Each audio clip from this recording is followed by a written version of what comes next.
আল্লাহ যখন এই পৃথিবী সৃষ্টি করলেন, পৃথিবীর মধ্যে ভাইব্রেশন হচ্ছিল, কাঁপাকাঁপি, কাঁপছিল পৃথিবী।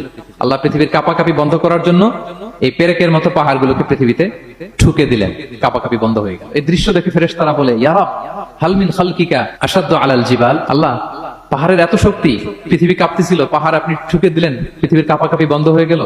আপনার সৃষ্টির মধ্যে পাহাড়ের চেয়ে শক্তিশালী কিছু আছে? আল্লাহ বললেন আছে। সেটা কি? আল হাদিদ। আল্লাহ বললেন সেটা লোহা, কারণ লোহা দিয়ে পাহাড় কাটা যায়, ঠিক কিনা? লোহার কথা শুনে ফেরেশতারা অবাক, লোহা পাহাড়ের চেয়ে শক্তিশালী? ফেরেশতারা প্রশ্ন করলো, ইয়া রাব্বি হাল মিন খালকিকা আশাদ্দু মিনাল হাদিদ। তাহলে আপনার সৃষ্টির মধ্যে লোহার চেয়ে শক্তিশালী কিছু আছে? আল্লাহ বললেন আছে। কি সেটা? আন্নার, আগুন। কারণ আগুন লোহাকে কি করে? গলিয়ে ফেলে। ফেরেশতারা শুধু অবাকই হচ্ছে। ফেরেশতারা বলে, আগুনের চেয়ে শক্তিশালী কিছু আছে? আল্লাহ বলে আছে আল মা, পানি। কারণ আগুনে দাউ দাউ করে জ্বলে ওঠা আগুনের মধ্যে পানি দিলে আগুন অস্তিত্ব হারায়।